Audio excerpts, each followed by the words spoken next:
Our guest, Congressman Pete Hoekstra of Michigan, back in a moment on Wallbuilders Live.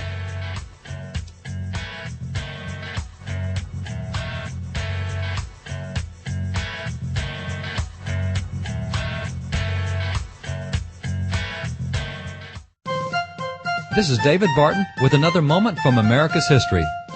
It is a definite biblical teaching that every individual will answer to God for the stewardship with which he was entrusted.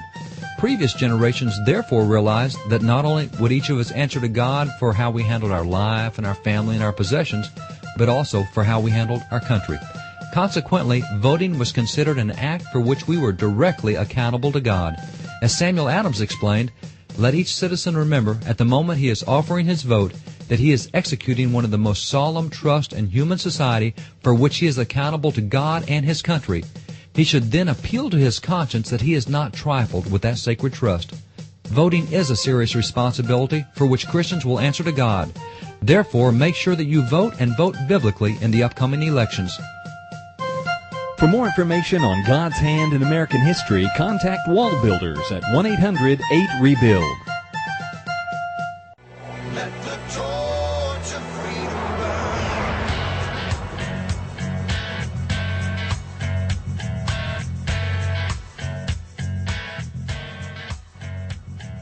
Welcome back to Wallbuilders Live. We're still here with Congressman Pete Hoekstra of Michigan, talking about the war on radical Islam and how we've mislabeled it, and our political correctness has really put us in a bind, and we've got to get the language right and then be able to correctly identify the enemy so we can win this war. Are you surprised by a lot of people tended to think that the American people wouldn't have an appetite for this long term, that it's a generational war? I think Bush did a great job of at least saying that from the beginning, that this was a generational thing. Are you surprised at the staying power of the American people and their focus on this, that they're not saying, let's just forget about it and come home, that they're saying, hey, let's do this thing right? No, I think I'm not surprised at all by it, because I think this is one where people look at it and they see that the government is out of step with where they are. Remember, after Fort Hood, I think it took almost 3 months before anybody in the political establishment within the administration was willing to call it a terrorist attack. Almost immediately afterwards, I said, hey, this is most likely a terrorist attack by radical jihadists, and maybe directed or influenced by Anwar al-Awlaki. And people said, oh, there goes Hoekstra, fear-mongering and all of these kinds of things. 90 days later, it's kind of like, you know what? He was right. Nobody said that, but, we were. But the American people, they were with me from the beginning. They recognize when a guy jumps on a table, he screams out, Allah Akbar, which is God is great in Arabic, and starts executing American citizens, American soldiers on a military base. There's maybe some reason to at least suspect that this may be influenced by radical jihadists. And the political experts in the administration said, no, we can't go there. This is a lone wolf. He's acting alone. There's no indication that this has anything to do with religion. And the American people are just sitting there and saying about these folks, how foolish and naive can these people be? Yeah, it's almost like out of a bad movie. Congressman, I got to tell you, your common sense and your wisdom over the years has been such a source of comfort for me. I'd watch you and Harmon and whoever your colleagues would be at the time on talk shows, and always encouraged by that you just had a great level of discernment. And so now I got to ask you, what's next? We were obviously pulling for you in the governor's race and praying for you. What's next for Congressman Hoekstra? Well, I appreciate all the support in the governor's race. We're not quite sure. We on election night, when it became clear I was not going to be the next governor of Michigan, I said, this is actually kind of exciting. God's got something more exciting for Diane and I than being governor of Michigan, and we're just kind of waiting to see exactly what doors he's going to open. I think I'm going to stay very much involved on national security issues. Hopefully, I'll have an opportunity to continue to be part of the public debate. So we're kind of working through that process and seeing exactly what doors God's going to open for us. Well, we'll be praying for wisdom for you and praying that, again, that discernment kicks in and you're able to make the right choice and where it is, and I guess let me ask you one other thing before I let you go. Should Republicans get the majority in Washington after November, is there in the process and the checks and balances and all that, with Obama still being the one that is directing the agenda as president in the war and engaging in the war? Will a Republican Congress be able to take a more tactful approach? Is there a lot that can be done to shift this thing back in the right direction so we can win? I think you'll be able to move it, but you're not going to be able to make a seismic change in the agenda in Washington. What you might be able to do is, and this is all, it's all about, exactly what can you do if you've got a Democrat Senate and a President Obama.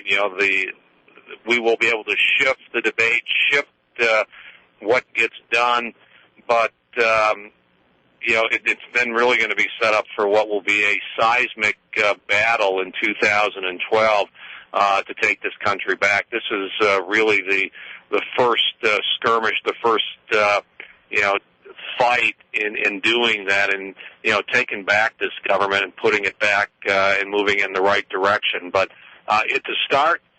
And I think it will be. I think there will be a Republican speaker in 2011.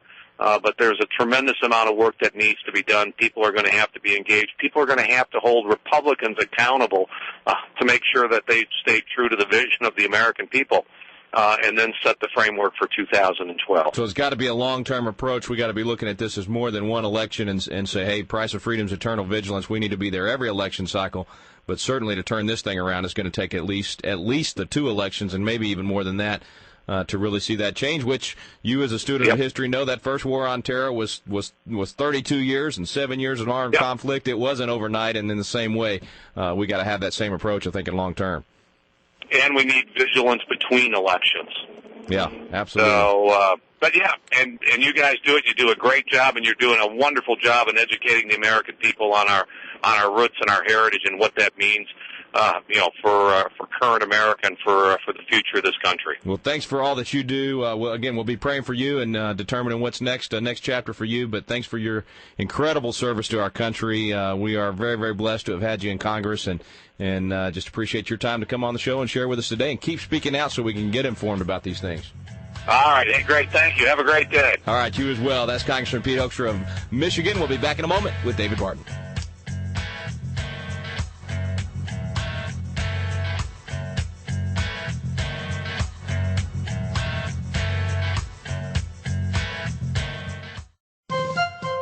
This is David Barton with another moment from America's history. Over the past few decades, it's been argued that a candidate's private life is less important than whatever qualifications politically he might possess. This argument is a complete and unhealthy reversal from previous generations. As Founding Father Samuel Adams explained, he who is void of virtuous attachments in private life is, or very soon will be, void of all regard for his country. There is seldom an instance of a man guilty of betraying his country who had not before lost moral obligations in his private life. Private and public vices are connected, and nothing is more essential than that all persons in places of power and trust be of exceptional character. Therefore, as you vote in the upcoming elections, remember that the private vices of any candidate will absolutely influence public policy. For more information on God's hand in American history, contact Wallbuilders at 1-800-8REBUILD. Let the torch of freedom burn.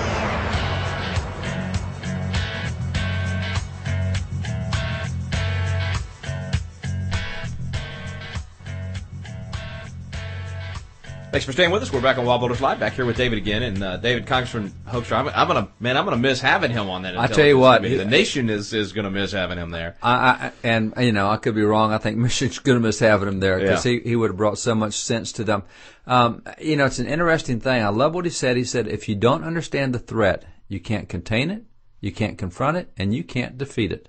And when he said that, I thought, that's 2 Corinthians 2:11, where it says, if we're ignorant of Satan's devices, he has an advantage on us. That's right. And if we don't understand Sharia law and how this operates, and this report's really cool. You and I know a couple of guys who helped do this report. And so, we've had them on Fort Gondola and Caldwell and those guys. Yeah. And they were part of this report, and this is a killer report for understanding this. We'll have it linked on the website today, but people really need to get this. So you can actually get the whole report. You can get 177 pages. This is the whole report. This is a whole lot of what the politically correct element and the liberal element doesn't want you to read, because it actually is way too true. And, you're talking about how we don't want to call things by truth, and it's not the war on terror, it's the war on radical Islam. Hoaxer's right, you're right, Newt's right, but we're just scared to say that because political correctness, we might offend somebody. Yeah. Well, they didn't even want to say war on terror when they came to the White House. Didn't want to say war on terror, and so but this is a great report, needs to be read. It's a good one to read, and I like what Pete said. He said, if we don't identify it properly, we won't defeat it. And so this is a great way of not being ignorant of the devices so they don't get an advantage over us. And Pete was right. This is just another example where the government's out of step with where we the people are, because we don't like this. We don't like where it's headed. And this is not a small issue. We're talking about an issue that we're talking about a whole lifestyle change. Yeah. If this gets any footing in America, all of Western civilization culture, all of our Judeo-Christian ethic, whether we get to make our own choices, and that all goes out the door. Yeah, it's out the door. It's huge. This is a coercive religion. Right there on the website today. If you go to wallbuilderslive.com, we got a link. You can see the whole report. It's so important to support people like Congressman Hoekstra. A lot of folks out there that understand it like he does. Make sure when you're choosing your candidates, you talk to them about this issue and you find out if they really recognize the war that we're up against and they're willing to fight for the things we believe in, exactly as Congressman Hoekstra has. So thanks to the Congressman for coming on. Thanks to you for listening today. You've been listening to Wallbuilders Live with David Barton and Rick Green.